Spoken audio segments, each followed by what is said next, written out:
Pinalayas ako at ang anak ko sa gitna ng ulan matapos akong ipagpalit ni Rico sa ambisyon at kabit niya. Habang nagdiriwang sila sa nakaw na yaman, nagbabalik ako bilang tagapagmana ng Roxas Legacy.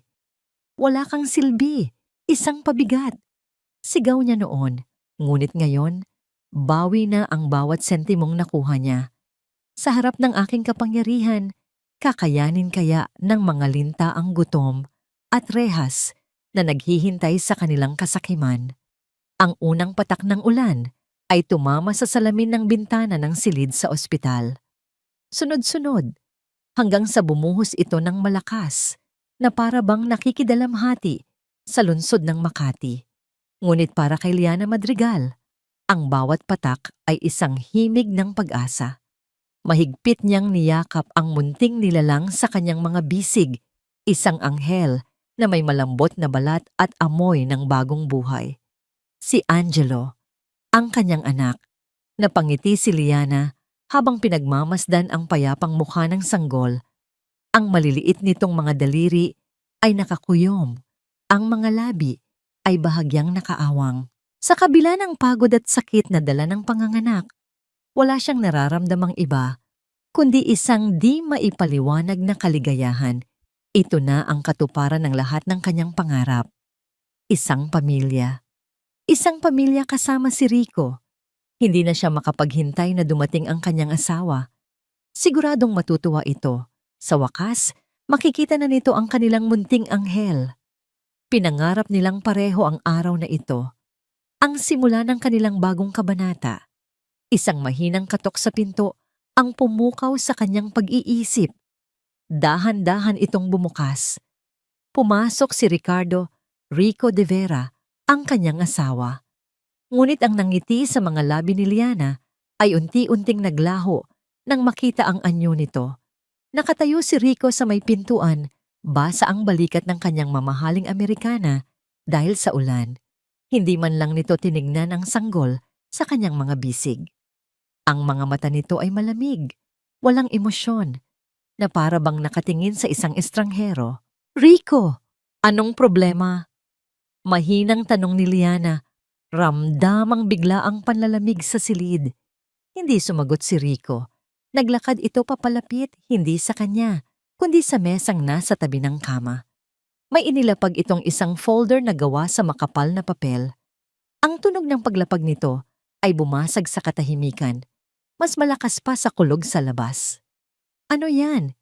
Kinakabahang tanong ni Liana. Tumingin si Rico sa kanya.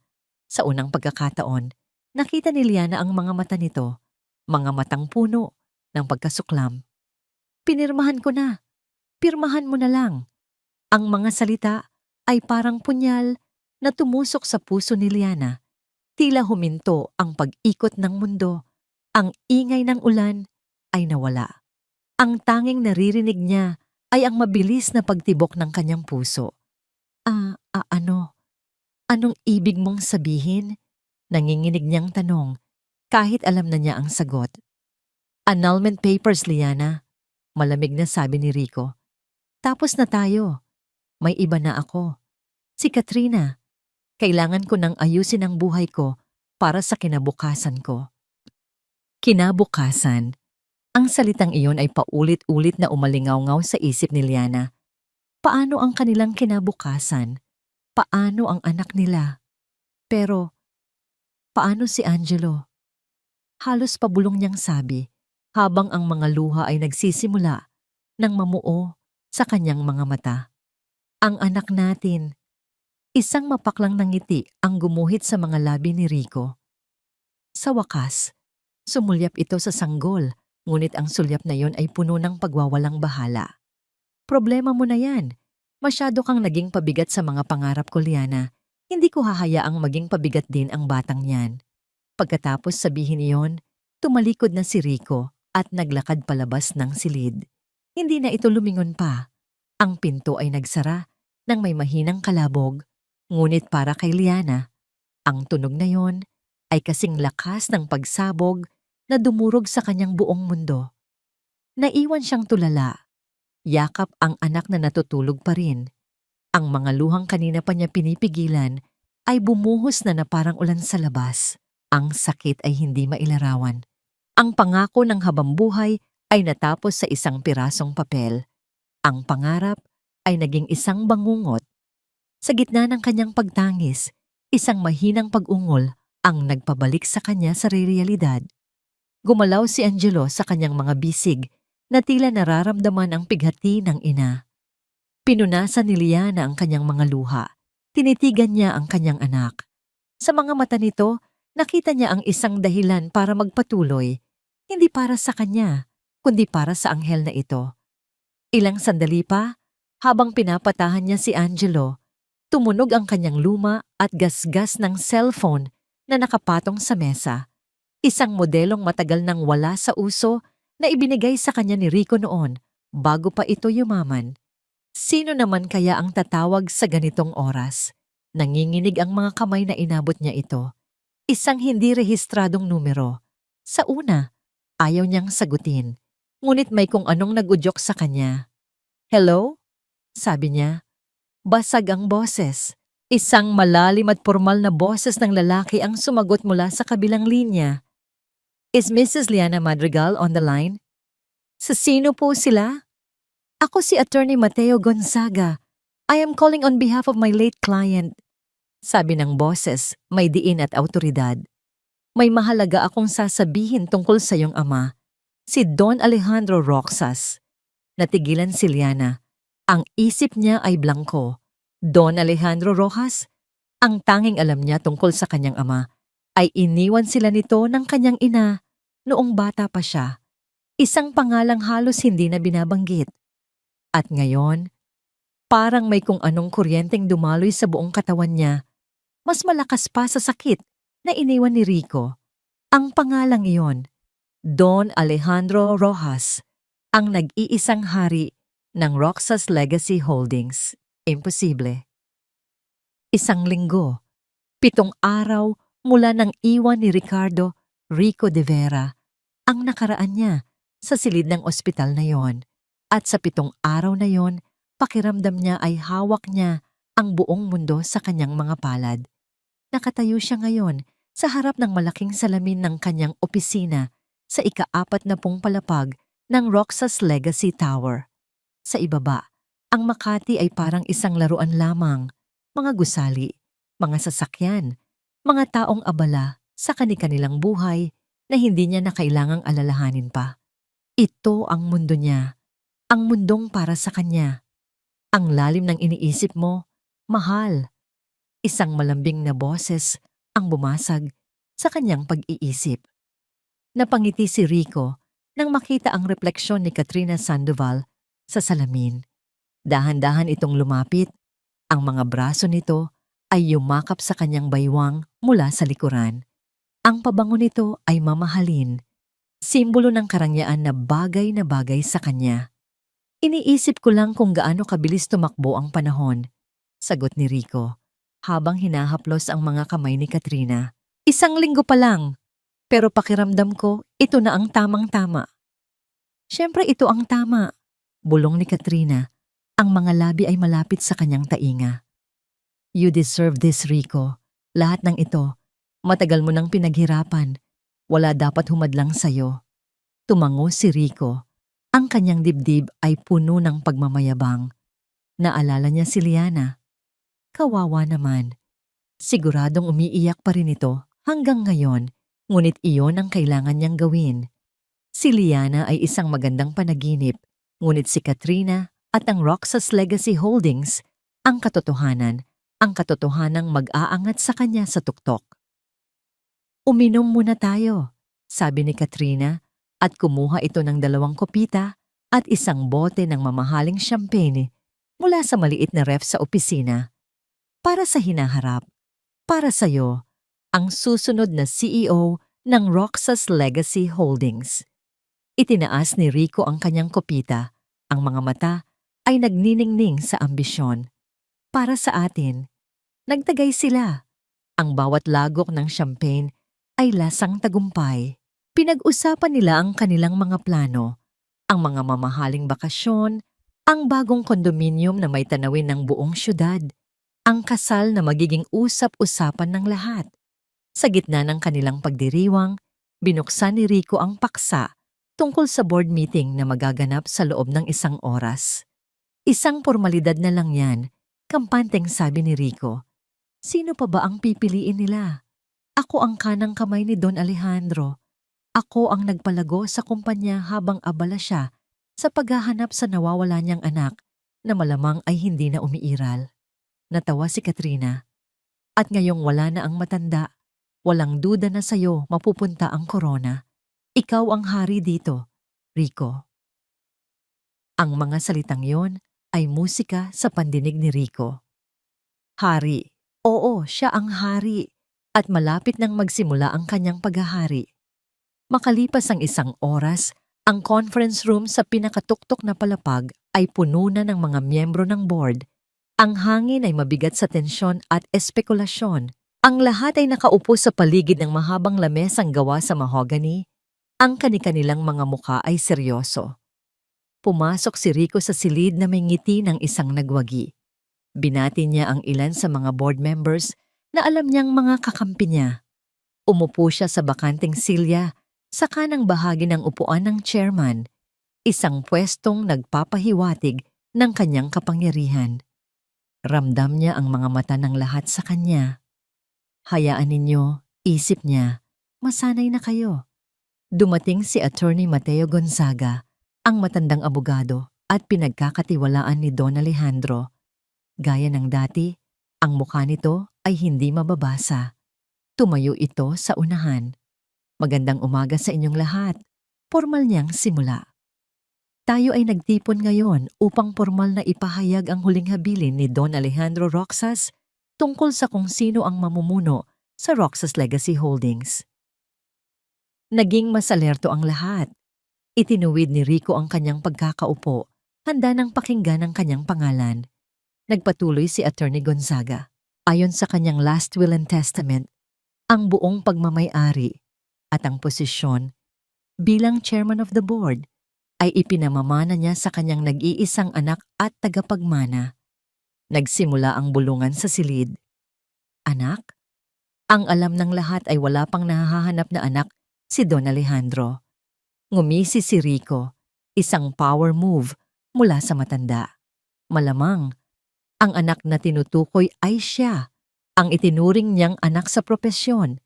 Tinaas ni Attorney Gonzaga ang kanyang kamay upang patahimikin ang lahat. Ang kanyang boses ay malinaw at malakas nang sabihin niya ang mga sumunod na salita. Mga Ginoo at ginang ng lupon, ang bagong tagapangulo kong Roxas Legacy Holdings, si Ginang Liana Madrigal Roxas. Isang nakabibinging katahimikan ang bumalot sa buong silid. Parang huminto ang paghinga ni Rico. Madrigal? Imposible. Nagkakamali lang siguro siya ng dinig. Isang kaparehong apelyido lamang, isang malupit na biro ng tadhana. Ngunit bago pa man niya maproseso ang lahat, dahan-dahang bumukas ang malaking pinto ng conference room. At pumasok siya. Hindi ito ang Liana na kilala niya. Hindi ito ang babaeng may simpleng bestida at malambot na mga mata na iniwan niya sa ospital. Ang babaeng nasa harapan nila ngayon ay nakasuot ng isang itim na power suit na perpektong bumagay sa kanyang katawan. Ang kanyang buhok ay nakaayos sa isang eleganteng paraan. Ang kanyang mukha ay may magaang kolorete, ngunit ang epekto ay matapang at hindi matitinag. Naglakad siya papasok sa silid. Ang bawat hakbang ng kanyang stiletto ay tumatatak sa sahig na gawa sa marmol, umaling-aungaw sa nakabibinging katahimikan. Ang kanyang presensya ay nagpalit ng hangin sa loob, mula sa tensyon, naging yelo. Ang mga mata ng lahat ay nakasunod sa kanya habang naglalakad siya patungo sa unahan ng mesa, sa mismong silya ng chairman. Dinaanan niya si Rico na para bang isa lamang itong ordinaryong muwebles sa silid. Nang sa wakas, ay huminto siya at humarap sa lahat. Ang kanyang mga mata ay nagtagpo sa mga mata ni Rico. At sa isang saglit na yon, nakita ni Rico ang lahat. Wala na ang pagmamahal, wala na ang sakit. Ang naroon ay isang malamig na kawalan, isang tinging ibinibigay mo sa isang bagay na walang halaga, isang bahagyang nangiti ang gumuhit sa mga labi ni Liana, isang nangiting hindi umabot sa kanyang mga mata. "Magandang umaga sa inyong lahat," sabi niya. Ang kanyang boses ay kalmado, ngunit may bigat ng awtoridad na hindi pa naririnig ni Rico mula sa kanya kailanman. Simulan na natin ang pagbabago. Nananatiling nakaupo si Rico, hindi makagalaw. Ang kopita ng champagne na iniinom niya kanina ay tila naging lason sa kanyang sikmura. Ang kanyang mundo, na isang oras lang ang nakalipas ay perpekto, at nasa kanyang mga kamay, ay biglang gumuho sa kanyang harapan. Ang babaeng tinapakan niya ay bumangon, hindi bilang isang biktima, kundi bilang isang reyna na handang bawiin ang kanyang kaharian. Sa kabilang dulo ng mesa ang magandang mukha ni Katrina Sandoval ay namutla. Ang pagkagulat at takot ay malinaw na nakaguhit dito. Ang hari ay natagpuang hubad, at ang kanyang reyna ay kararating lang. Ang katahimikan sa loob ng conference room ay halos mababasag. Si Liana Madrigal Roxas ay nakaupo sa silya ng chairman, isang tronong hindi niya kailanman inakala. Nauupuan niya. Sa kanyang harapan, ang mga makapangyarihang miyembro ng lupon ay nakatingin sa kanya. Ang iba ay may pagtataka, ang iba ay may pagdududa, at ang isa, si Rico, ay may hindi maipintang galit at pagkalito sa kanyang mga mata. Para sa lahat, siya ay isang misteryo, isang reynang bigla na lang lumitaw. Ngunit sa loob-loob ni Liana, ang tibok ng kanyang puso ay kasinlakas ng tambol. Ang bawat paghinga niya ay pinipigilan.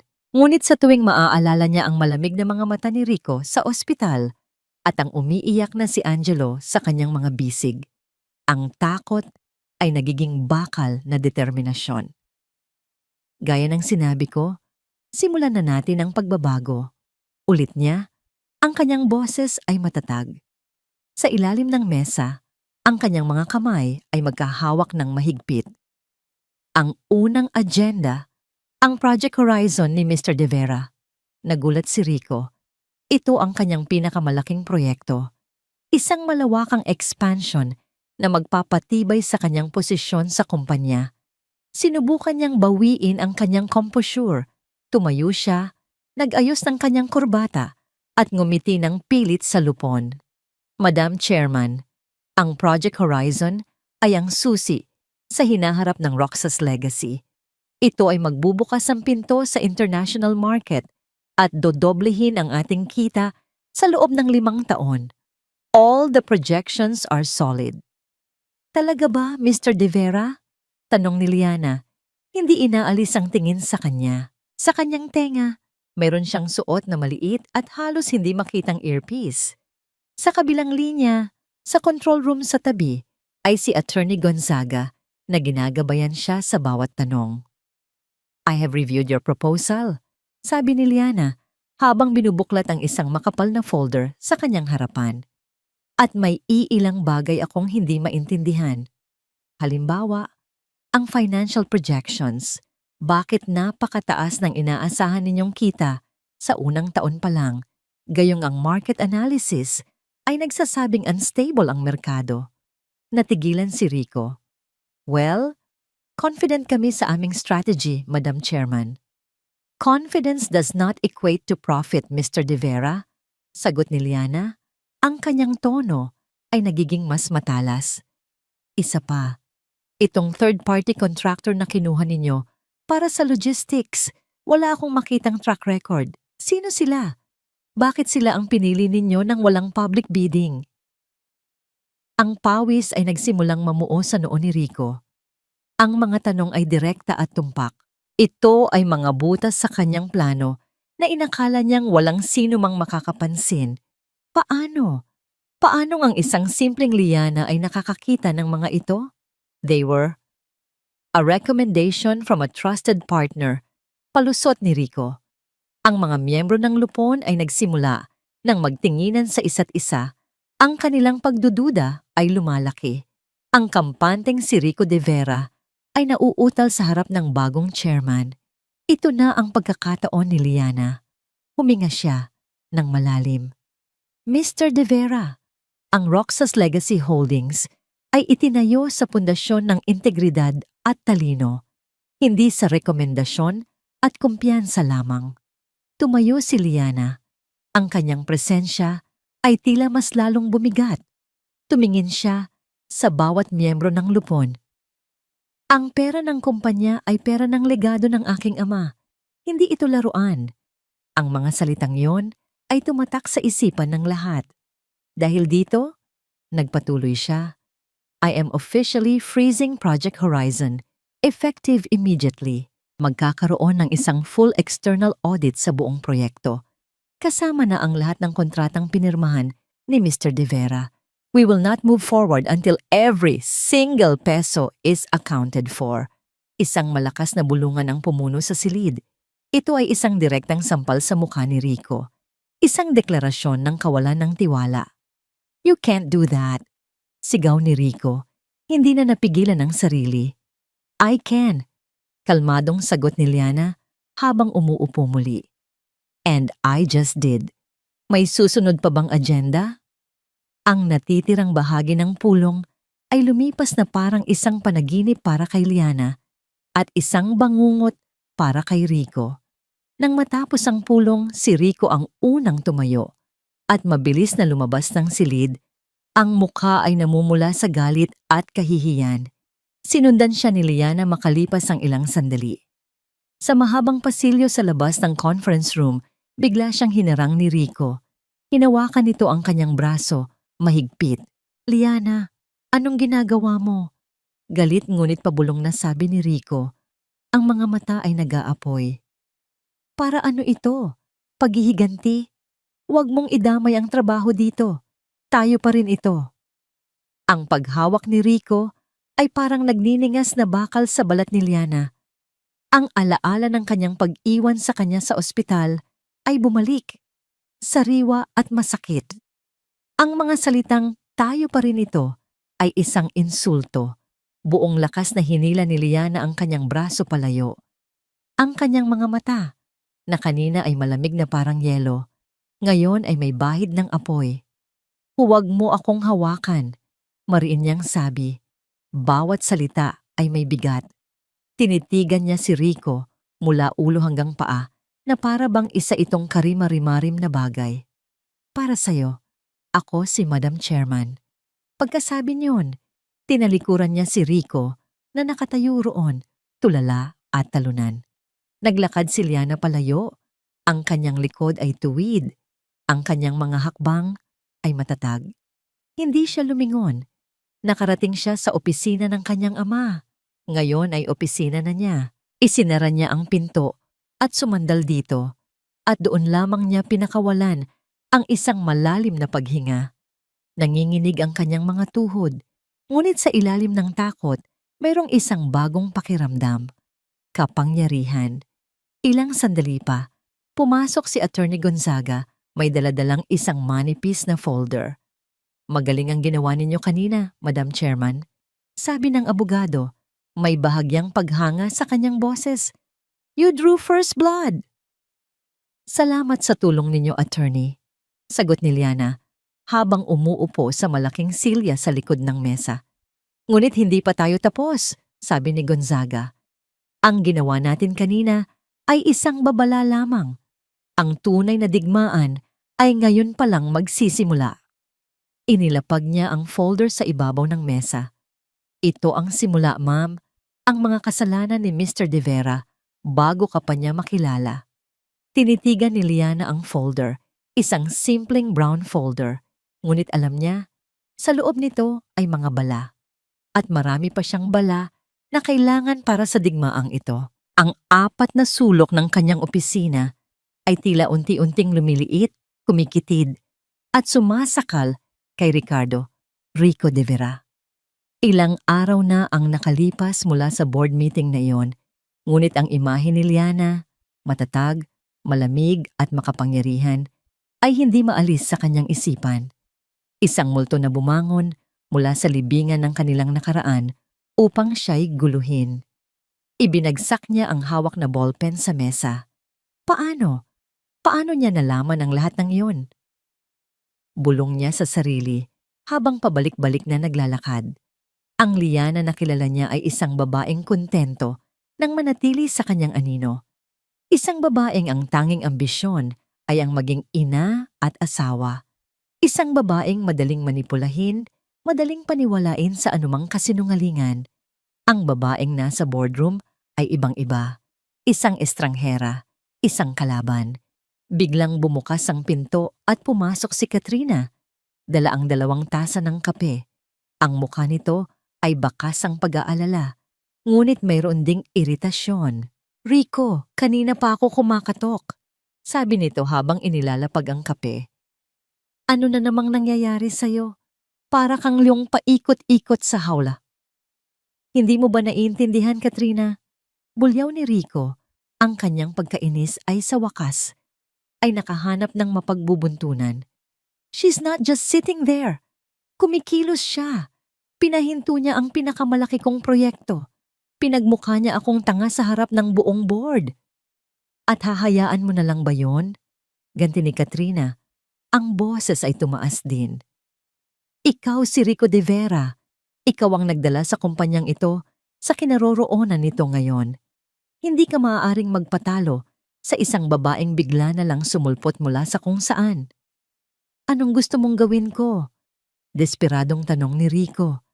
Lahat ng galaw ko binabantayan niya. Lumapit si Katrina at hinawakan ang magkabilang pisngi ni Rico. Pinilit itong tumingin sa kanya. Then be smarter. Be more ruthless. Kung kailangan mong sirain siya, sirain mo siya. Ipakita mo sa lahat kung sino talaga siya. Isang mga agaw na walang alam. Pero huwag na huwag kang magpapakita ng kahinaan, Rico.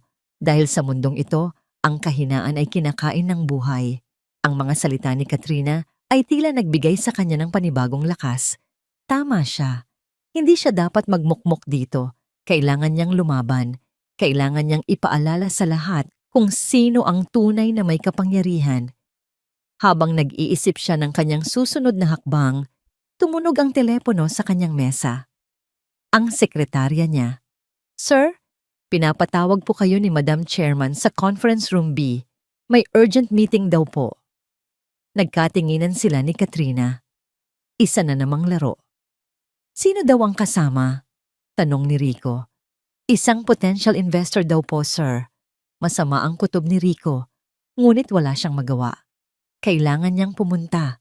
Ang pagtanggi ay senyales ng pagkatalo.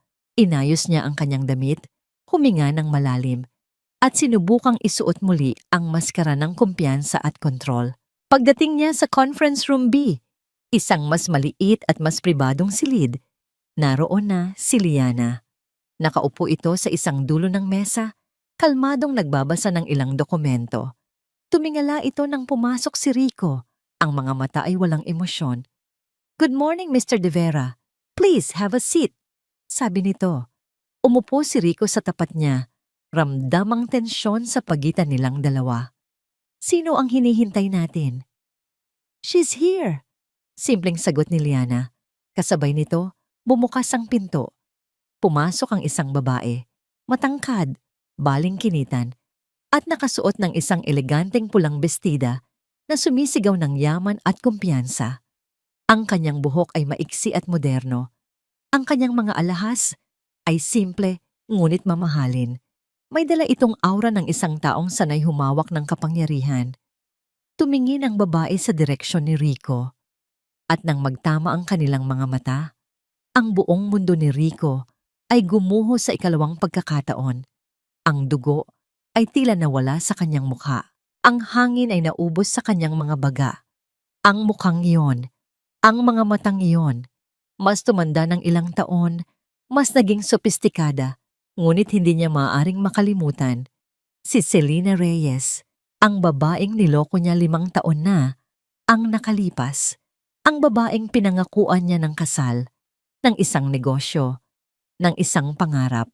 Ang babaeng iniwan niya matapos makuha ang halos 2 milyong piso nitong ipon para sa isang investment na hindi kailanman umiral. Ngumiti si Selena. Isang ngangiting matamis, ngunit puno ng lason. Rico de Vera, what a small world. Parang may bumuhos na isang baldeng nagyayelong tubig sa katawan ni Rico. Hindi siya makapagsalita. Ang mga alaala ay bumalik na parang isang bagyo. Ang mga luha ni Selena, ang mga tawag nitong hindi niya sinasagot, ang huling text message nito na puno ng sumpa. Si Miss Reyes ay isang potential investor. Pagpapatuloy ni Liana na tila walang kamalay-malay sa kasaysayan sa pagitan ng dalawa. She owns one of the fastest-growing tech companies in the region at interesado siyang mag-invest sa Roxas legacy. Napalunok si Rico. Laro ito, isang napakatusong laro. At siya ang daga sa gitna ng patibong. Nagkunwaring hindi apektado si Selena. Umupo ito sa tabi ni Liana, sa tapat ni Rico. It's good to see you're doing well, Rico. Very well, in fact. Executive level.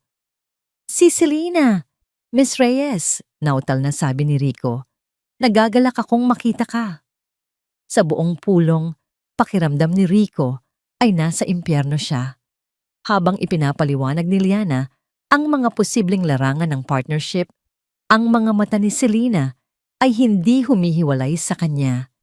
Ang bawat tingin nito ay isang paalala ng kanyang kasalanan, isang tahimik na akusasyon na dinig ng kanyang konsensya.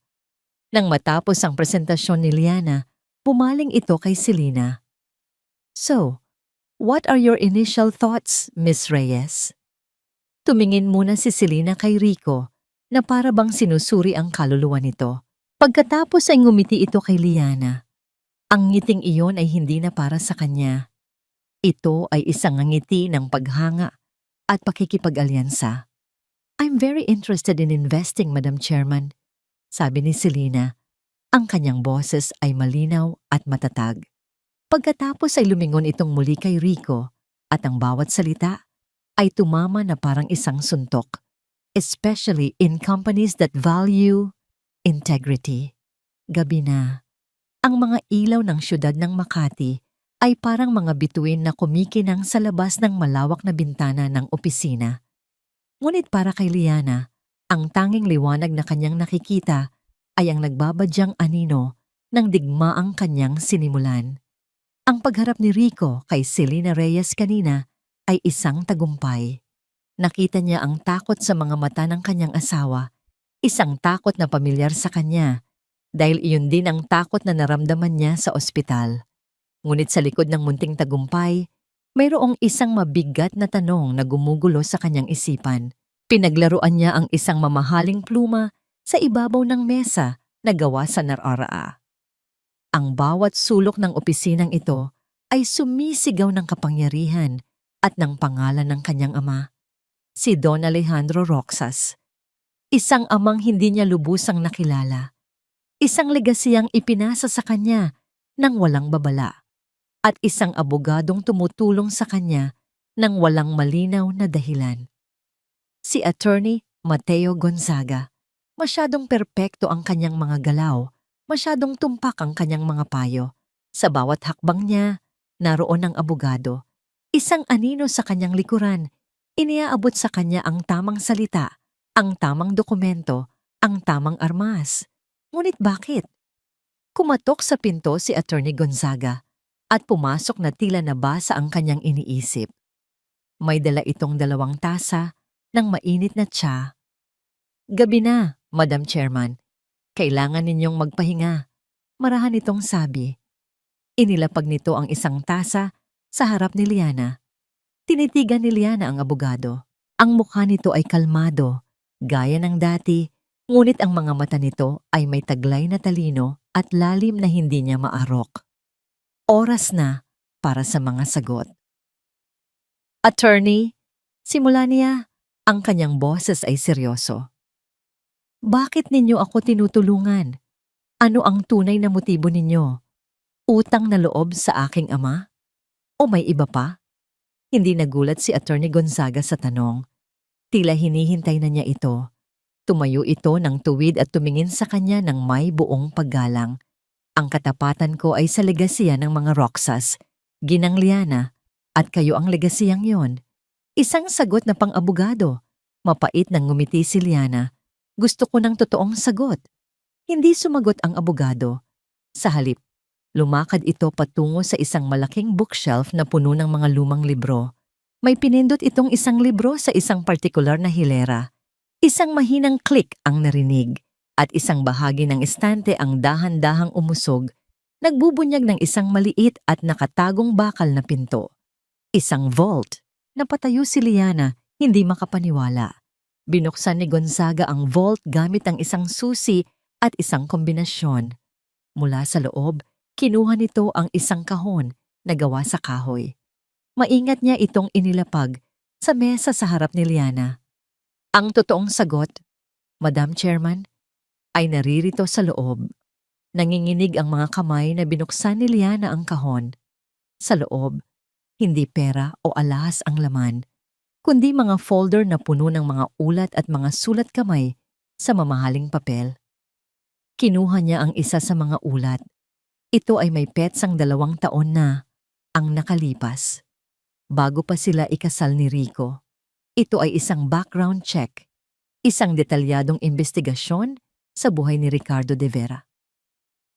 Nakasulat doon ang lahat, ang kanyang mga utang, ang kanyang mga koneksyon, at ang pangalan ni Selena Reyes. Sunod-sunod niyang binuklat ang mga pahina, mga report na ipinapadala ni Gonzaga sa kanyang ama linggo-linggo. Bawat galaw ni Rico, bawat kasinungalingan, bawat panloloko, alam ng kanyang ama. Alam niya bago pa man siya masaktan. Isang matinding sakit ang gumuhit sa puso ni Liana, mas matindi pa sa sakit ng pagkakanulo ni Rico. Alam niya, basag ang boses na tanong niya, habang ang mga luha ay nagbabadyang tumulo. Alam ng ama ko kung anong klaseng tao si Rico, pero hinayaan niya akong pakasalan siya. Hinayaan niya akong masaktan ng ganito. Malungkot na tumango si Attorney Gonzaga. Oo, alam niya. At iyon ang desisyong pinagsisihan niya hanggang sa kanyang huling hininga. Kinuha ng abogado ang isang sulat kamay mula sa kahon. Sulat mula kay Don Alejandro. Ang iyong ama, si Don Alejandro, ay dumanas din ng matinding pagkakanulo sa pag-ibig. Ginang Liana, mula sa iyong ina. Marahang paliwanag ni Gonzaga. Iniwan siya nito para sa ibang lalaki noong kasagsagan ng kanyang pagpapalago sa kumpanya. Ang sakit na yon ang nagpatigas sa kanya. Ang nagturo sa kanya na ang tiwala ay isang bagay na hindi basta-basta ibinibigay. Kaya ito ay isang pagsubok, hindi makapaniwalang sabi ni Liana. Isang leksyon na kailangan kong pagdaanan. Naniniwala siya na para pamunuan mo ang isang imperyo, kailangan mo munang matutunang bumangon mula sa sarili mong abo. Sagot ni Gonzaga. Naniniwala siyang kailangan mong madapa para matutunan mong tumayo ng mag-isa. Pinabantayan ka niya sa akin mula sa malayo. Handang saluhin ka sa oras na bumagsak ka. Ngunit hindi niya inasahan na ganoon kabilis at ganoon kalupit ang magiging pagbagsak mo. Tinitigan ni Liana ang sulat. Ang sulat kamay ng kanyang ama ay malakas at matatag, ngunit sa mga huling salita, ito ay bahagyang nanginginig. Patawarin mo ako, anak. Gawin mo ang hindi ko nagawa. Maging matatag ka. Ang galit na naramdaman ni Liana ay unti-unting napalitan ng isang komplikadong pag-unawa. Hindi ito kalupitan. Ito ay isang basag at desperadong paraan ng pagpapakita ng pagmamahal mula sa isang amang hindi alam kung paano ito ipapadama. Pinunasan niya ang kanyang mga luha. Ang pagdududa sa kanyang puso ay nawala. Ang kaharap niya ngayon ay hindi lang isang abogado. Siya ang huling piraso ng kanyang ama. Ang kanyang tanging tunay na kakampi sa dilim. Itinaas niya ang kanyang tingin kay Attorney Gonzaga. Ang kanyang mga mata ay hindi na puno ng pag-aalinlangan, kundi ng isang bagong apoy ng determinasyon. Hindi na ako madadapang muli, attorney, sabi niya. Ngumiti si Attorney Gonzaga sa unang pagkakataon, isang tunay na ngiti. Alam ko, Madam Chairman, Alam ko. Tumayo ito at lumapit sa bintana. Nakatanaw sa syudad sa ibaba. Ang bilin ng iyong ama. Hayaan mong madapa siya. Doon lang niya matututunang tumayo ng mag-isa. Pagkatapos ay lumingon ito sa kanya. Ang mga mata ay puno ng di matatawarang katapatan. Ngayon, oras na para tumayo. Ang pagkatalo ay may lasa at para kay Rico de Vera, ito ay lasang apdo. Ang bawat pagngiti, bawat pagbati mula sa mga empleyado sa pasilyo ay tila isang pangungutya. Ang multo ni Selena Reyes ay sumusunod sa kanya saan man siya magpunta sa loob ng gusali. Isang paalala ng kanyang kahinaan, ng kanyang pagkakasilo sa sariling bitag ni Liana. Pagpasok niya sa kanyang opisina, naroon na si Katrina, nakatayo malapit sa bintana, nakahalukip-kip. Ang mukha nito ay hindi na nag-aalala. Ito ay matigas na parang bato. So, anong plano mo? Malamig na tanong nito, hindi man lang siya nilingon. Hahayaan mo na lang bang sirain kanya gamit ang mga babae mula sa nakaraan mo? Maging ang buong kumpanya ay pinagtatawanan ka na, Rico. Ano pa bang magagawa ko? Sigaw ni Rico. Ang kanyang pagtitimpi ay tuluyan nang nawala.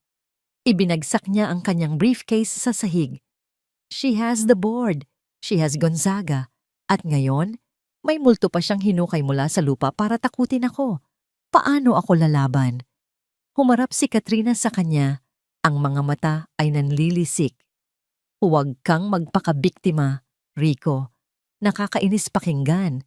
Kung hindi mo kayang labanan ang kanyang kapangyarihan sa loob ng kumpanya, di labanan mo siya sa labas. Anong ibig mong sabihin? Sirain mo ang imahe niya. Maring sabi ni Katrina, lumalapit sa kanya. Ano ang pinakamahalaga sa kanya ngayon? Hindi ang kumpanya, hindi ang pera, kundi ang imahe niya bilang isang ina, bilang isang kawawang biktima. Yun ang atakihin mo. Questionin mo ang kanyang pagkatao. Questionin mo ang pagiging ina niya. Isang madilim na ideya ang nabuo sa isip ni Rico. Isang ideyang napakababa, napakarumi. Ngunit sa kanyang desperasyon, ang maduming ideya na yon ay parang isang lubid na inihagis sa kanya mula sa kumunoy. Gawin mo, bulong ni Katrina na tila nababasa ang kanyang iniisip. Ipaisip mo sa mundo na baka hindi lang ikaw ang nagkamali sa relasyon ninyo. Baka hindi lang ikaw ang may tinatagong lihim. Kinagabihan, sa isang tahimik na coffee shop sa isang sulok ng Quezon City, malayo sa mga matang mapanghusga ng Makati, nakipagkita si Rico sa isang lalaking matagal na niyang kilala sa industriya. Si Benji, isang tabloid writer na kayang sumulat ng kahit anong kwento kapalit ng tamang halaga. Rico, my friend, long time no see. Bati ni Benji, ang kanyang nangiti ay kasing peke ng mga balitang isinusulat niya. Anong maipaglilingkod ko sa isang bigating tulad mo? Hindi nagpaligoy-ligoy si Rico.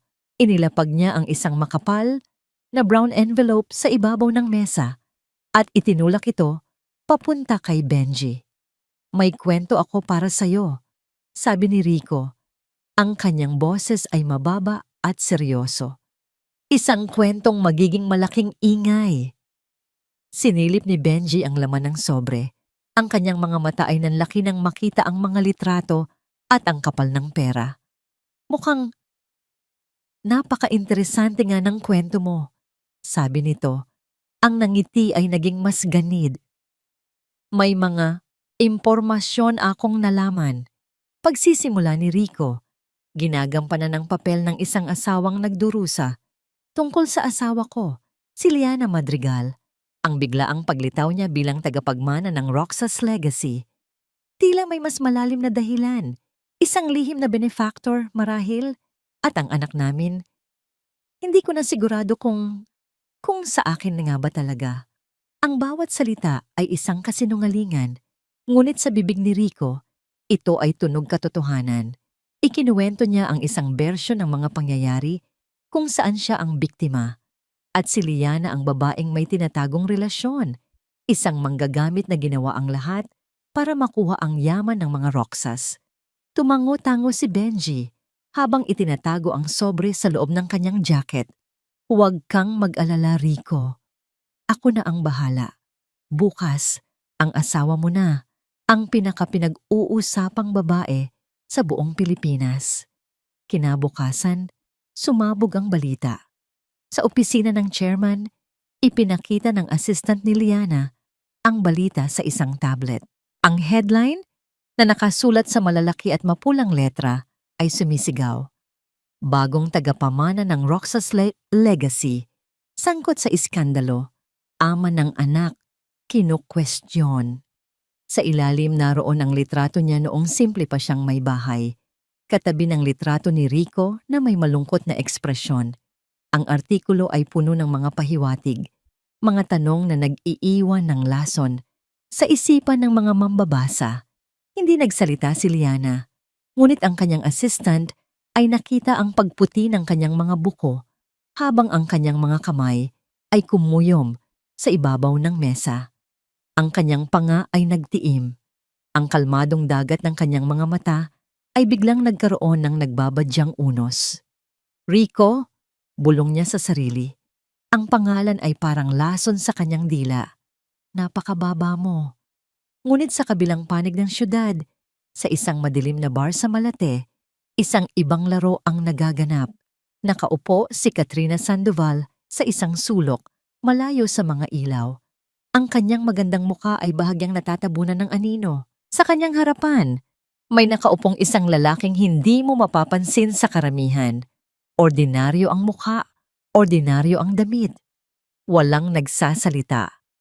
Inilabas ni Katrina ang isang maliit na USB flash drive mula sa kanyang mamahaling bag at marahan itong itinulak sa ibabaw ng mesa. Nandyan na lahat ng kailangan mo. Malamig na sabi ni Katrina. Mga kopya ng bank records, mga pekeng transaksyon na itinanim ko sa files ni Rico, mga kahinaan sa sistema ng Roxas, lahat. Kinuha ng lalaki ang USB drive at ibinulsa ito. At ang bayad? Ngumisi si Katrina. Ang bayad ay ang kasiyahang makita silang parehong bumagsak.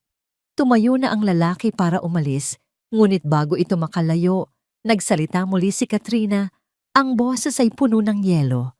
Siguraduhin mong masisira sila pareho. Samantala, pabalik sa Roxas Legacy Tower, gabi na at pauwi na si Liana. Habang yakap niya si Angelo, na mahimbing nang natutulog sa kanyang bisig sa loob ng sasakyan, tumunog ang kanyang personal na telepono. Isang unregistered number. Sinagot niya ito. Hello? Walang sumasagot sa simula. Tanging ang tunog lamang ng static. Aakapin na sana niya ang tawag ng isang garalgal at tila binagong boses ang nagsalita. Hindi si Rico ang kalaban mo, Ginang Madrigal. Natigilan si Liana. O hindi lang siya.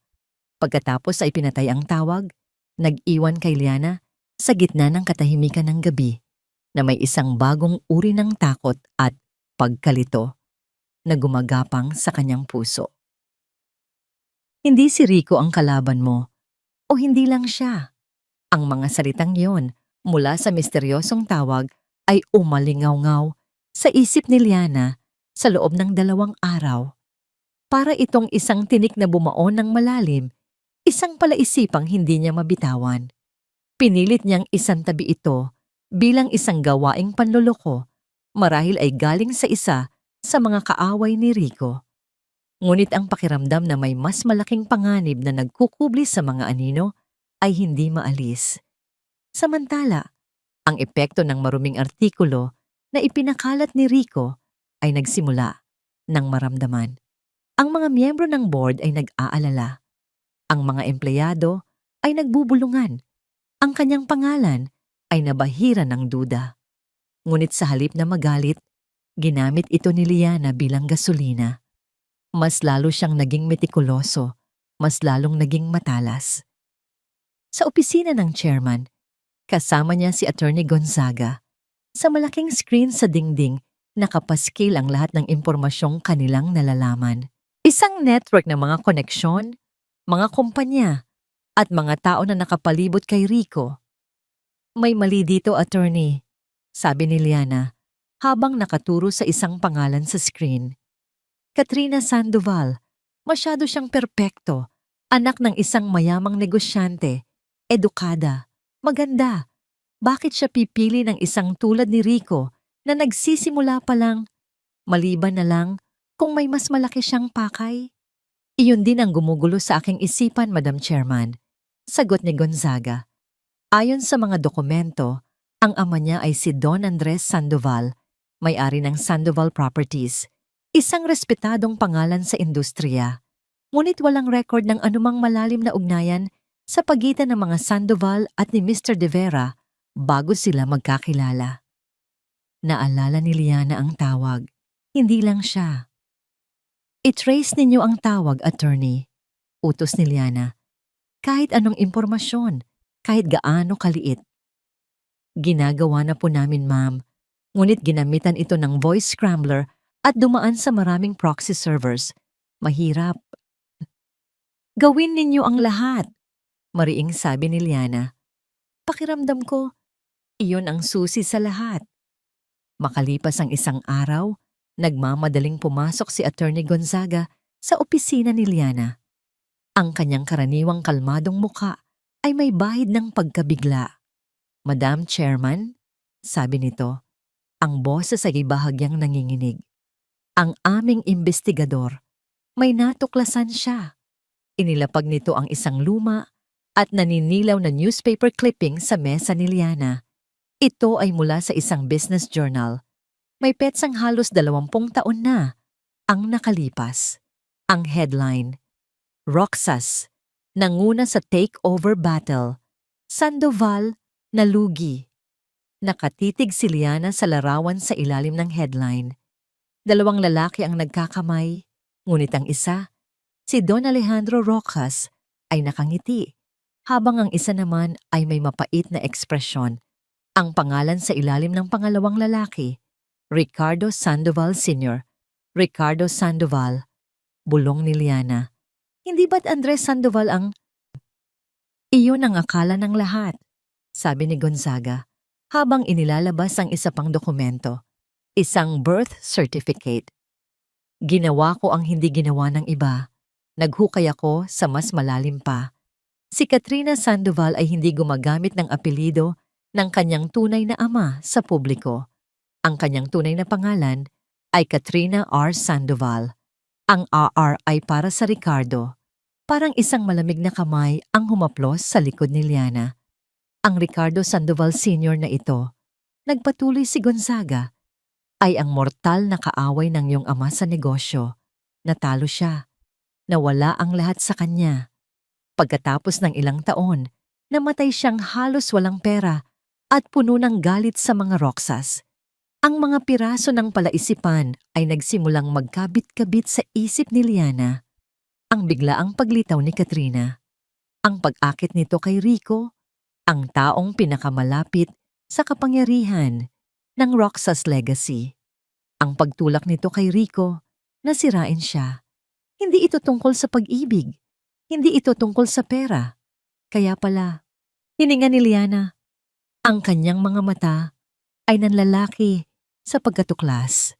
Ito ay paghihiganti. Si Rico ay isang kasangkapan lamang, sabi ni Gonzaga. Isang piyon sa kanyang laro. Ang tunay na target ni Katrina ay hindi ikaw o si Rico. Ang tunay niyang target ay ang buong Roxas Legacy Holdings, ang legado ng iyong ama. Biglang nagring ang telepono ni Gonzaga. Ang investigador. Itinapat niya ito sa speaker. Sir, na-trace namin ang pinanggalingan ng tawag, sabi ng boses sa kabilang linya. Hindi ang lokasyon, pero ang telepono mismo.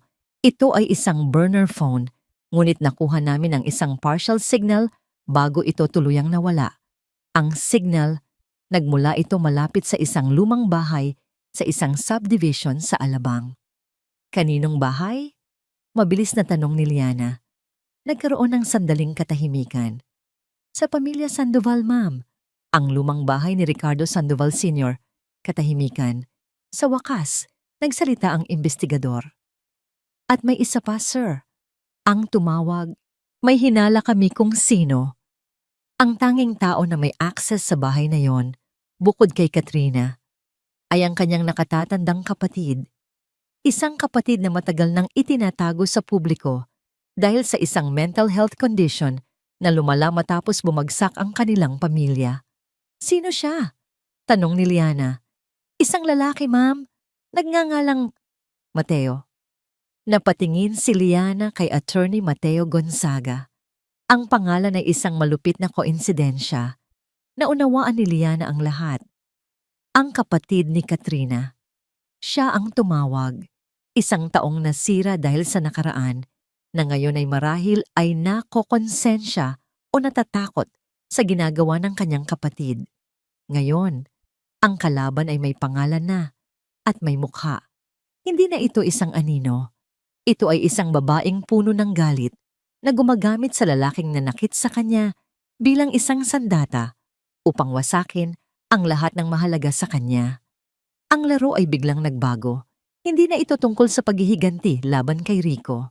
Ito ay tungkol sa pagprotekta sa legado ng kanyang ama laban sa isang kaaway na mas tuso, mas determinado, at mas mapanganib kaysa sa kanyang inakala. Ang kaalaman ay kapangyarihan at ngayon, hawak ni Liana ang pinakamalakas na kapangyarihan, ang katotohanan. Ang bawat galaw ni Rico, bawat kilos ni Katrina ay tila nagkaroon ng bagong kahulugan. Hindi na siya isang reynang nagtatanggol lamang sa kanyang teritoryo. Isa na siyang general na nakikita ang buong larangan ng digmaan. Panahon na para tapusin ang unang yugto ng laban. Panahon na para tanggalin sa laro ang pinakamalaking piyon. Isang emergency board meeting ang kanyang ipinatawag. Ang dahilan? Isang kritikal na banta sa seguridad at integridad ng kumpanya. Ang paanyaya ay nagdulot ng pangamba sa buong gusali. Pumasok si Rico sa conference room na may halong kaba at pagmamayabang. Ang maruming balita na ipinakalat niya ay kumagat. Ramdam niya ang pag-aalinlangan sa mga tingin na ipinupukol sa kanya ng ibang miyembro ng lupon. Ito na, isip niya. Ito na ang pagkakataon kong ibalik ang lahat sa kanya. Umupo siya sa kanyang silya, sa tapat ni Liana. Sa tabi niya, si Katrina ay naroon din bilang kinatawan ng Sandoval Properties, isa sa mga minor partners ng kumpanya. Ang mukha ni Katrina ay kalmado, ngunit ang kanyang mga mata ay matalas, nagmamasid. Salamat sa inyong pagdalo. Simula ni Liana. Ang kanyang boses ay malamig at opisyal. Ipinatawag ko ang pulong na ito dahil sa isang seryosong bagay. Nitong mga nakaraang linggo, ang pangalan ng Roxas Legacy ay nabahiran dahil sa mga walang basehang tsismis. Ngunit habang abala tayo sa paninirang puri na yon, may mas malaking sunog na nagaganap sa loob mismo ng ating pamamahay. Tumingin siya ng diretso kay Rico. Mr. De Vera. Yes, Madam Chairman. Sagot ni Rico, taas noo. Sa isang senyas ni Liana, ang malaking screen sa likod niya ay umilaw. Ang unang lumabas ay isang pamilyar na mukha. Si Selena Reyes, isang pre-recorded na video. Ako si Selena Reyes, simula ng babae sa video. 5 taon na ang nakalipas. Ako ay niloko ng isang lalaking nagngangalang Ricardo De Vera. Kinuha niya ang halos 2 milyong piso mula sa akin, kapalit ng isang negosyong hindi naman pala totoo. Nanlaki ang mga mata ni Rico. This is absurd! Anong kinalaman niyan dito? Hindi siya pinansin ni Liana. Pakiplay ang susunod na exhibit, attorney. Ang sumunod na lumabas sa screen ay mga bank records, mga dokumento, mga testimonya mula sa iba pang mga tao, isang pattern ng panloloko at manipulasyon na ginawa ni Rico sa mga nakaraang taon, bago pa man siya pumasok sa Roxas Legacy. At ang pattern na yon ay hindi natapos, sabi ni Liana, habang ang screen ay nagpapakita naman ngayon ng mga dokumento mula sa isinasagawang audit sa Project Horizon, mga kontrata sa mga shell companies, mga kickback, mga transaksyong pabor sa mga kaibigan ni Rico. Ang bawat ebidensya ay isang suntok sa sikmura ni Rico. Ang kanyang pagtatanggol ay nawawala, napapalitan ng malamig na pawis. Ang mga miyembro ng lupon na dati kakampi niya ay dahan-dahang lumalayo ng tingin. Ito ay paninira lamang, desperadong sigaw ni Rico. Gawa-gawa niya lang ang lahat ng ito dahil sa galit niya sa akin. Tumingin si Liana sa kanya, walang bahid ng galit, tanging awa. Tapos ka na ba, Mr. De Vera? Pagkatapos ay bumaling siya sa lupon. Dahil sa mga ebidensyang ito, inire-rekomenda ko ang agarang suspensyon ni Mr. Ricardo De Vera mula sa lahat ng kanyang tungkulin sa kumpanya habang hinihintay ang resulta ng isang mas malalim na investigasyon. All in favor? Isa-isa, itinaas ng mga miyembro ng lupon ang kanilang mga kamay. Maging ang mga dati niyang alyado, ito ay isang lubos na pagkatalo. Hindi ninyo maaaring gawin sa akin ito, sigaw ni Rico habang tumatayo. Tapos na ang laro mo dito, Rico, sabi ni Liana. Sa unang pagkakataon ay ginamit ang kanyang unang pangalan sa harap ng lahat. 2 security personnel ang pumasok sa silid at magalang ngunit mariing lumapit kay Rico. Sir, please come with us. Napuno ng kahihiyan, wala nang nagawa si Rico kundi maglakad palabas sa ilalim ng mga mapanghusgang tingin ng mga taong dati humahanga sa kanya. Habang naglalakad, ang kanyang mga mata ay naghahanap ng isang tao. Si Katrina. Ngunit si Katrina ay hindi nakatingin sa kanya. Nakatingin ito kay Liana at sa mukha nito, walang awa, walang simpatiya. Tanging isang malamig na kalkulasyon. Nang gabing iyon, sa penthouse unit na kanilang pinagsasaluhan, ang katahimikan ay mas mabigat pa kaysa sa sigawan. Si Rico ay parang isang basang sisiw, basag ang anyo, nawalan ng lahat. Wala na, Katrina. Wala na ang lahat, sabi niya. Ang boses ay puno ng pagkatalo. Lumapit si Katrina at niyakap siya. Ngunit ang yakap nito ay malamig. Hindi pa, mahal. Hindi pa tapos ang lahat. Anong ibig mong sabihin? Tinanggalan na nila ako ng lahat. Hindi lahat. Bulong ni Katrina. Ang kanyang mga labi ay malapit sa tainga ni Rico. Mayroon ka pang isang bagay na hindi nila kayang kunin. Isang bagay na magbibigay sa iyo ng kapangyarihan laban sa kanya. Ang alas mo. Ano? Humiwalay si Katrina sa yakap at tinitigan siya ng diretso sa mata. Ang mga mata nito ay nagniningning sa isang mapanganib na ideya. Gawin mo ang lahat, mahal. Bawiin mo ang anak mo. Iyon lang ang pag-asa natin. Ang ideya ay parang isang laso na dahan-dahang gumapang sa ugat ni Rico. Ang anak niya, si Angelo. Ang tanging koneksyon niya kay Liana. Ang tanging kahinaan niya. Sa simula, nag-atubili siya. Maging sa kanyang kasamaan, may isang bahagi sa kanya na nakaramdam na mali ito. Ngunit ang tinig ni Katrina ay mapangakit. Isipin mo, Rico, kung hihilingin mo ang custody, matatakot siya. Mapipilitan siyang makipag-ayos sa'yo. Ibabalik niya ang posisyon mo, ang pera mo, ang lahat. Gamitin mo ang pagiging ama mo. Ipakita mo sa mundo na isa kang amang nagmamahal na inaagawan ng anak. Ang desperasyon ay isang makapangyarihang lason. At si Rico ay nalulunod na. Ang paggamit sa sarili niyang anak ay hindi na isang kasamaan. Ito ay naging isang estratehiya. Ang kanyang huling baraha. Kinabukasan, isang opisyal na dokumento ang dumating sa opisina ni Liana. Isang court summons. Nakatingin siya sa mga salita, ngunit tila hindi niya ito mabasa. Petition for Custody and DNA Testing. Ricardo De Vera versus Liana Madrigal Roxas. Nabitawan ni Liana ang papel. Ang kanyang mga kamay ay nagsimulang manginig. Ang lahat ng kanyang tapang, lahat ng kanyang talino, ay tila naglaho. Inatake siya ni Rico sa boardroom, sa media, at ngayon, sa pinakasagradong bahagi ng kanyang buhay, ang kanyang anak, ang kanyang si Angelo. Ang court summons ay nakalatag sa ibabaw ng malaking mesa ni Liana. Ang itim na tinta sa puting papel ay parang isang hatol ng kamatayan. Bawat letra ay isang banta. Bawat salita ay isang atake, hindi sa kanya bilang chairman, kundi sa kanya bilang isang ina. Ang kapangyarihan, ang yaman, ang matatalinong estratehiya, lahat ng iyon ay nawalan ng saysay. Sa harap ng dokumentong ito, siya ay muling naging si Liana na iniwan sa ospital, mahina, mag-isa at takot.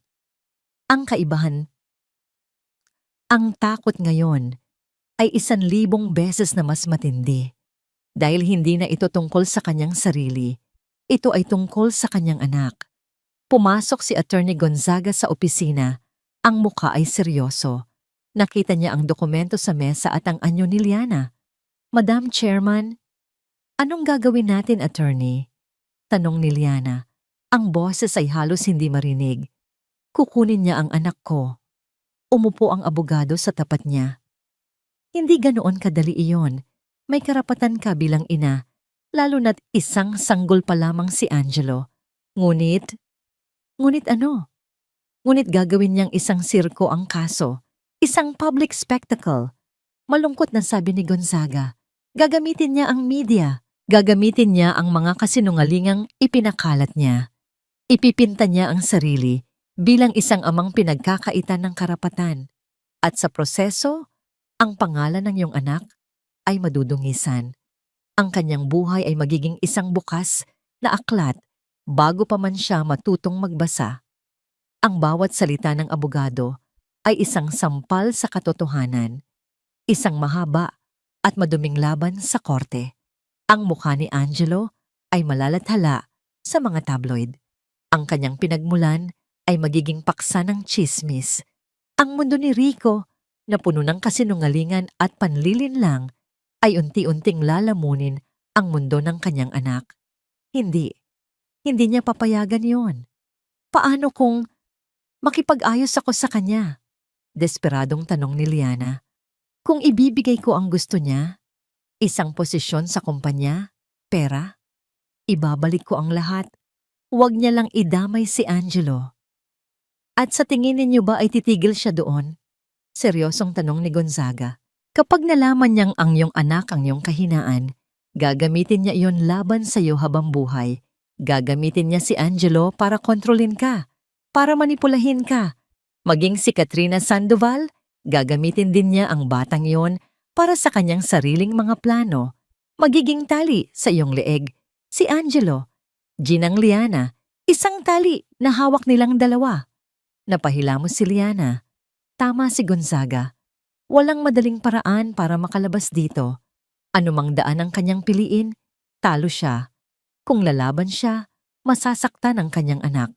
Kung susuko siya, masasaktan din ang kanyang anak. Para siyang natrap sa isang silid na walang pinto at bintana. At ang mga pader ay unti-unting lumalapit para durugin siya. Pakiramdam niya ay nawala na ang lahat. Ang lahat ng kanyang pinaghirapan, ang lahat ng kanyang tapang, ay gumuho sa isang iglap. Ang babaeng matatag na humarap sa board ay wala na. Ang natira ay isang inang natatakot para sa kanyang anak. Nang gabing iyon, hindi siya umuwi sa kanyang bagong kondominium.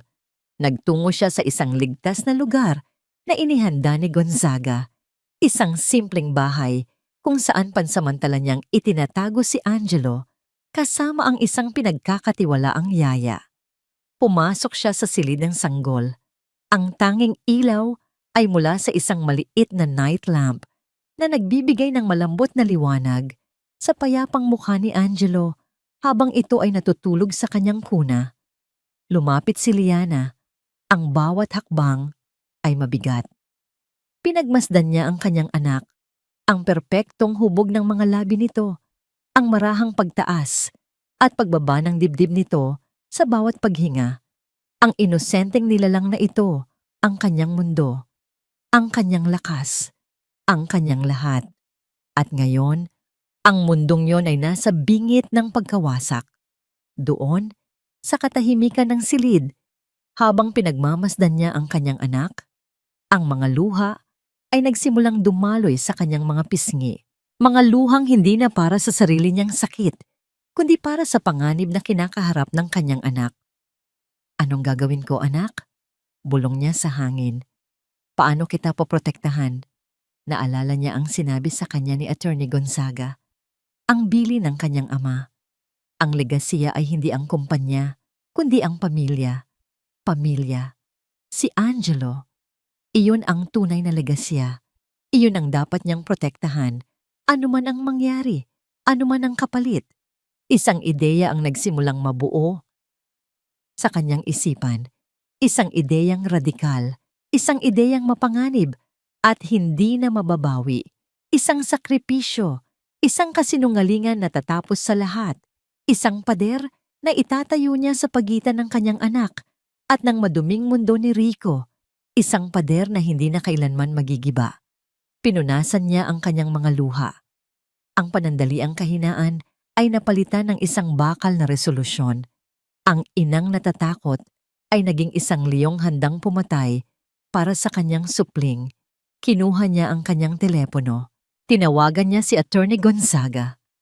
Ang kanyang boses, nang siya'y magsalita, ay hindi na nanginginig. Ito ay malamig, matatag, at puno ng di matitinag na kapangyarihan. Attorney, Madam Chairman, ayos lang po ba kayo? May plano ako, sabi ni Liana. Ang kanyang mga mata ay nakatitig pa rin kay Angelo. Isang kasinungalingan na magliligtas sa amin. Ang silid ay hindi isang korte, ngunit ang pakiramdam ay mas mabigat pa. Nagpatawag si Liana ng isang press conference sa isa sa mga pinakamalaking function hall ng Roxas Legacy Tower. Ang dahilan? Upang sagutin ang lahat ng akusasyon at linawin ang isyu ng kustodiya. Ang silid ay puno ng mga mamamahayag, mga kamera, at mga nag-uusyosong empleyado. Ang bawat pag-flash ng kamera ay parang isang kidlat. Ang bulungan ng mga tao ay isang mababang dagundong. Ito ang Coliseum. At may 2 gladiator na maglalaban hanggang kamatayan. Pumasok si Ricardo Rico de Vera na may kasamang abogado. Ang mukha ay maingat na inihanda para sa okasyon. Siya ang ama na nagdurusa, ang biktima sa sitwasyon. Ang kanyang mga mata ay may bahid ng kalungkutan. Ang kanyang mga galaw ay mabagal at pinag-isipan. Umupo siya sa isang panig ng mesang inihanda sa entablado. Handa ng gampanan ang kanyang papel. Ang kanyang kumpiyansa ay mataas. Hawak niya ang alas. Hawak niya ang kahinaan ni Liana. Makalipas ang ilang sandali, pumasok si Liana. Ang lahat ay napatahimik.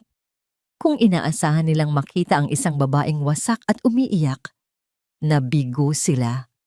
Ang pumasok ay hindi isang biktima.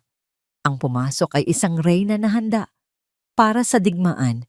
Nakasuot siya ng isang puting-puting bestida, isang simbolo ng kalinisan at katotohanan. Ang kanyang mukha ay kalmado, ang kanyang paglakad ay matatag. Sa likod niya, si Attorney Gonzaga na may dalang isang itim na briefcase. Umupo si Liana sa kabilang dulo ng mesa sa tapat ni Rico. Hindi niya ito tiningnan. Ang kanyang mga mata ay nakatuon sa mga kamera, sa mga taong nasa harapan niya. Nagsimula ang abogado ni Rico. Isinalaysay nito ang kalbaryo ng kanyang kliyente. Isang amang pinagkakaitan ng karapatang makita ang sariling anak. Isang amang handang gawin ang lahat, kabilang na ang isang DNA test para lamang mapatunayan ang kanyang karapatan. Ang tanging hiling ni Mr. De Vera, pagtatapos ng abogado, ay ang makasama ang kanyang anak. Isang bagay na ipinagkakait sa kanya ni Ginang Madrigal. Si Rico ay tumingin sa mga kamera. Ang kanyang mga mata ay kunwari nangingilid sa luha. Ang kanyang pag-arte ay perpekto. Pagkatapos, turn na ni Liana para magsalita. Ang lahat ng atensyon ay nasa kanya. Huminga siya ng malalim. Ito na. Walang atrasan. Tumingin siya sa mga kamera. Pagkatapos, dahan-dahan niyang ibinaling ang kanyang tingin kay Rico. Sa unang pagkakataon, nagtama ang kanilang mga mata at sa tinging iyon, walang galit, walang sakit, tanging isang nakapangingilabot na katahimikan. Totoo ang sinabi ng abogado ni Mr. De Vera. Simula ni Liana, ang kanyang boses ay malinaw at matatag. Umalingaw-ngaw sa buong silid. Handa siyang magpa-DNA test, ngunit hindi na yon kakailanganin. Nagkaroon ng bulungan. Ano ang ibig niyang sabihin? Hindi na yon kakailanganin. Ulit ni Liana, ang kanyang mga mata ay hindi humihiwalay kay Rico. Dahil alam ko na ang magiging resulta. Ang puso ni Rico ay nagsimulang tumibok ng mabilis. Anong pinagsasabi niya? Hindi mo siya anak, Rico. Ang apat na salitang yon ay parang isang bombang sumabog sa gitna ng katahimikan. Ang mga mamamahayag ay nagulat. Si Rico ay natigilan. Ang kanyang bibig ay bahagyang nakaawang. Anong kalokohan iyan? Nauutal na sabi ni Rico. Nababaliw ka na ba? Hindi ako nababaliw, Rico. Kalmadong sabi ni Liana. Sinasabi ko lang ang katotohanan. Pagkatapos ay idinagdag niya ang mga salitang tatapos sa lahat. Ang mga salitang magiging pader na hindi na kailanman magigiba. Dahil hindi ka maaring magkaanak. Isang nakabibinging katahimikan. Pagkatapos ay isang malakas na pagbulalas mula sa mga manonood. Si Rico ay parang binuhusan ng isang baldeng yelo. Pagkatapos ay sinilaban ng apoy. Ang kanyang mukha ay namutla. Pagkatapos ay namula. Sinungaling! Sigaw niya tumatayo. Nagsisinungaling ka para sirain ako. Talaga ba? Tanong ni Liana. Bumaling siya kay Attorney Gonzaga. Attorney, kung maaari. Binuksan ni Gonzaga ang briefcase. Inilabas nito ang isang folder. Ang laman, isang medical record. Detalyado, kumpleto sa mga resulta ng laboratorio at pirma ng doktor. Ang diagnosis, azoospermia, isang kondisyon ng pagiging baog. Ipinakita ang kopya ng dokumento sa overhead projector para makita ng lahat. Ang mga salita ay malinaw, ang hatol ay pinal. Ang dokumento ay peke, isang obra maestra ng pandaraya na inihanda ng mga pinakamagagaling na koneksyon ni Gonzaga. Ngunit sa mata ng mundo, ito ay isang hindi matatawarang katotohanan. Si Rico ay napaupo. Parang nawalan ng lakas. Ang kanyang mundo ay gumuho. Ang kanyang huling baraha ay hindi lang walang silbi. Ito ay naging isang patibong na sumira sa kanya. Ang kanyang pagkalalaki, ang kanyang kredibilidad, ang kanyang buong pagkatao ay dinurog sa harap ng buong mundo. Ngunit hindi pa tapos si Liana.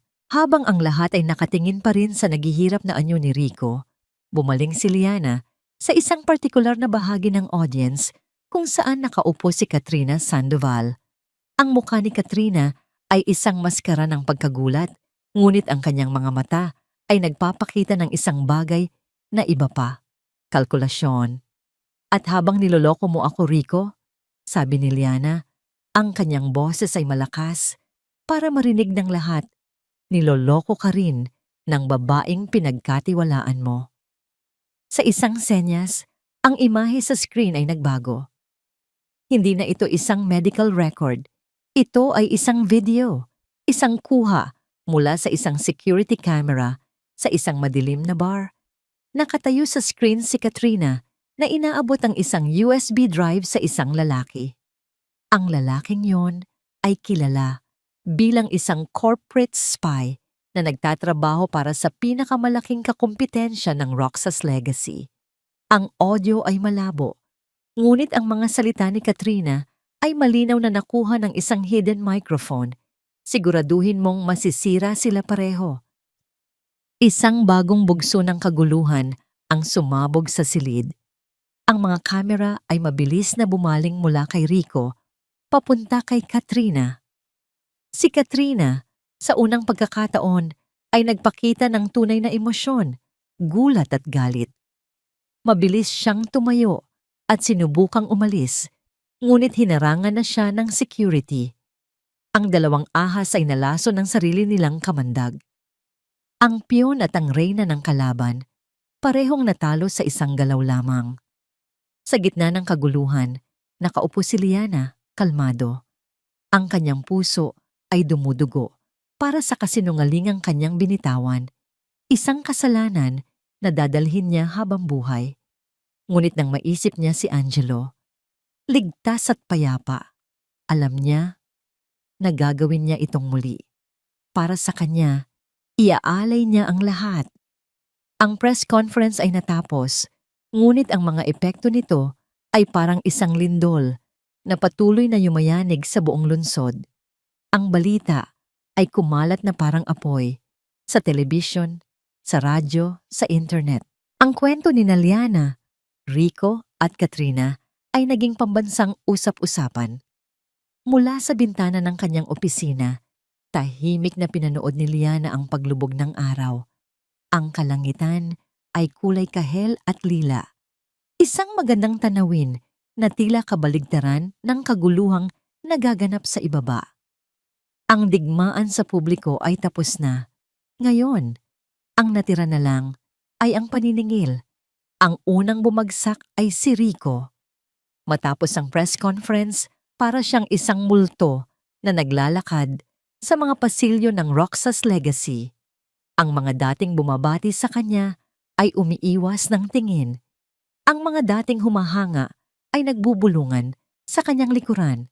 Ang salitang baog ay tila nakatatak sa kanyang noo, isang permanenteng simbolo ng kanyang kahihiyan at pagkatalo. Sinubukan niyang tawagan si Katrina, ngunit hindi na ito sumasagot. Ang kanyang mga credit card ay biglang hindi na gumagana. Ang condo unit na tinitirhan nila ay nakalak na at ang susi niya ay hindi na magkasya. Isinara ni Katrina ang lahat ng pinto. Iniwan siya nito sa gitna ng bagyo na silang dalawa ang gumawa. Isang araw, habang sinusubukan niyang ayusin ang gusot ng kanyang buhay, isang mensahero ang nag-abot sa kanya ng isang sobre. Ang laman, ang pinal na desisyon ng lupon ng Roxas Legacy. Termination of employment, effective immediately. Kasama roon ang isang utos na nagbabawal sa kanya na tumapak sa alinmang pag-aari ng kumpanya. Wala na siyang trabaho, wala na siyang pera, wala na siyang reputasyon. Ang tanging meron siya ay ang kanyang pangalan na ngayon ay sinonimo na ng kabiguan at kasinungalingan. Sa isang huling desperadong pagtatangka, pinuntahan niya ang gusali. Hinarang siya ng mga gwardiya sa lobby. Doon, sa gitna ng abalang mga tao, habang ang malaking screen sa dingding ay nagpapakita ng larawan ni Liana bilang Businesswoman of the Month, sumigaw siya. "Liana! Mag-usap tayo. Pakiusap!" Ngunit walang Liana na bumaba.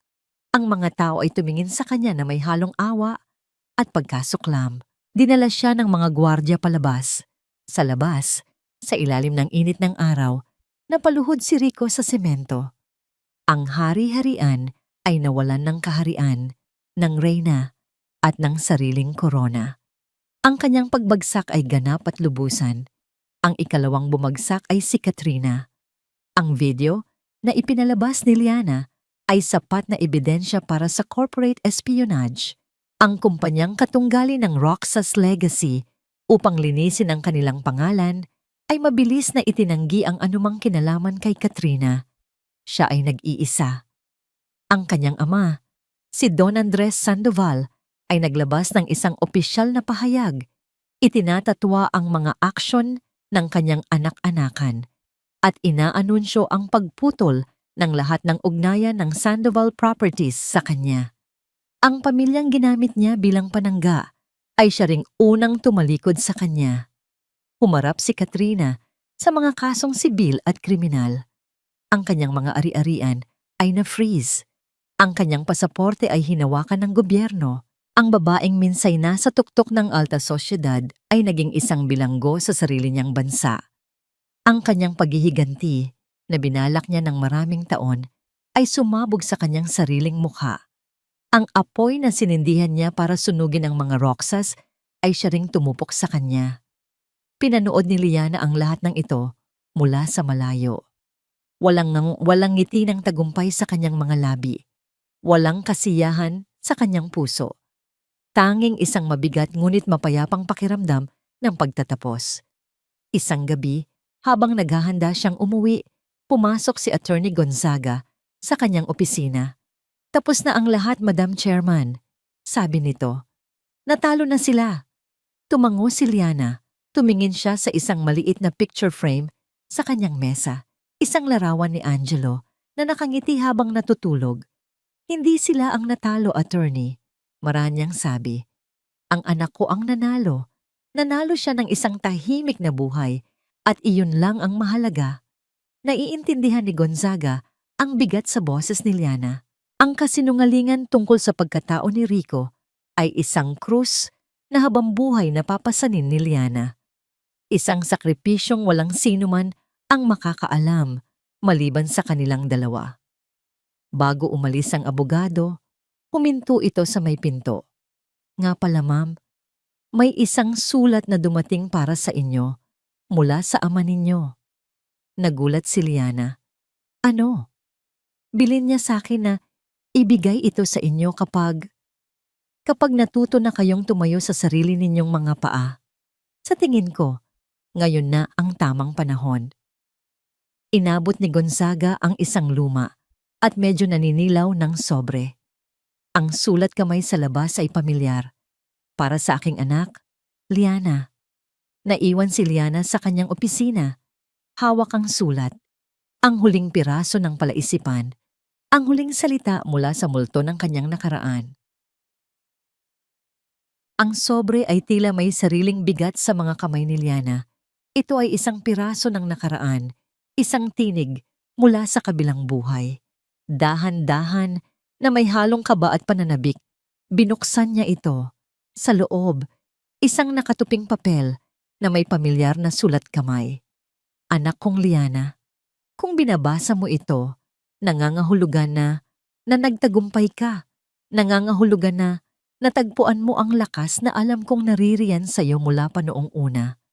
At para doon, ako ay labis na nagagalak at humihingi ng tawad. Patawad, anak, kung ang paraan ko ng pagmamahal ay sa pamamagitan ng pagpapaubaya sa iyong masaktan. Ang totoo, ako ay isang duwag. Ang sakit na iniwan ng iyong ina ay nag-iwan ng isang malalim na sugat sa aking puso. Isang takot na harapin muli ang pag-ibig. Sa takot na yon, itinago kita. Inilayo kita sa aking mundo.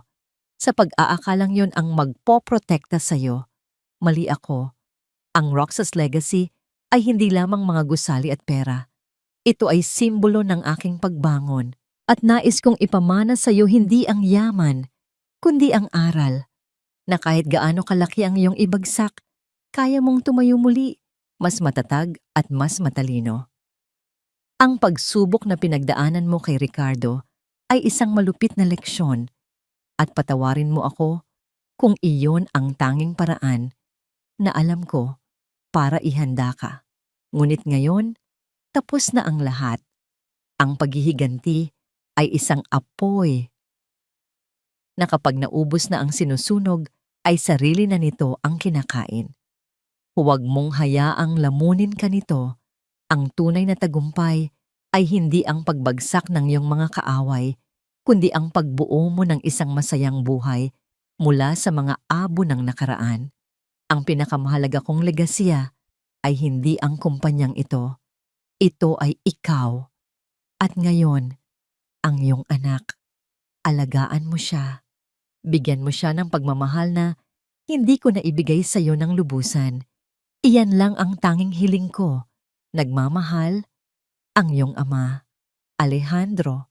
Ang mga luha ay tahimik na dumaloy sa mga pisngi ni Liana habang binabasa niya ang sulat. Ngunit hindi ito mga luha ng sakit o galit.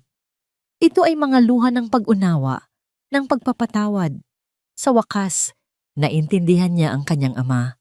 Sa wakas, napatawad na niya ito. At sa pagpapatawad na yon, napatawad na rin niya ang kanyang sarili. Ang paghihiganti ay hindi nagdulot sa kanya ng kaligayahan. Ang pagbagsak ni Rico at Katrina ay nag-iwan lamang ng isang mapait na lasa. Ngunit ang pagprotekta sa kanyang anak, iyon ang nagbigay sa kanya ng tunay na kapayapaan. Ilang buwan ang mabilis na lumipas. Sa ilalim ng pamumuno ni Liana Madrigal Roxas, ang Roxas Legacy Holdings ay hindi lamang bumangon. Ito ay umunlad sa paraang hindi pa nito nararanasan. Ang kanyang pamumuno ay may puso at talino. Ang kanyang mga desisyon ay hindi lamang para sa kita, kundi para na rin sa mga taong bumubuo ng kumpanya. Siya ay naging isang leader na hinahangaan, hindi dahil sa kanyang pangalan, kundi dahil sa kanyang integridad. Ngunit ang tunay na pagbabago ay wala sa boardroom. Ito ay nasa loob ng isang maliwanag at maaliwalas na bahay na may malaking hardin, ang bahay kung saan siya lumaki, na ipinaayos niya.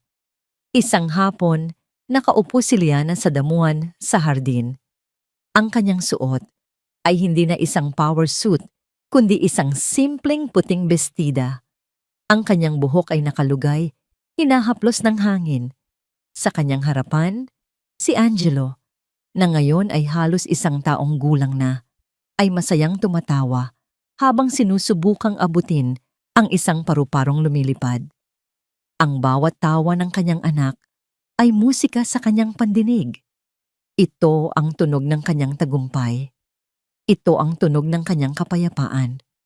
Lumapit siya sa kanyang anak at niyakap ito. Hinalikan niya ang mabangong buhok nito. Itong lahat, anak, ay para sa iyo, bulong niya habang nakatingin sila sa papalubog na araw na nagpipinta sa kalangitan ng kulay ginto. Sisimulan natin ang sarili nating kwento. Ang kwento nila ay hindi na tungkol sa isang lalaking nanloko o sa isang babaeng naghiganti. Ang kwento nila ay tungkol sa isang inang gagawin ang lahat para sa kanyang anak. Tungkol sa pagbangon mula sa sakit. Tungkol sa paghahanap ng pag-asa sa gitna ng kadiliman.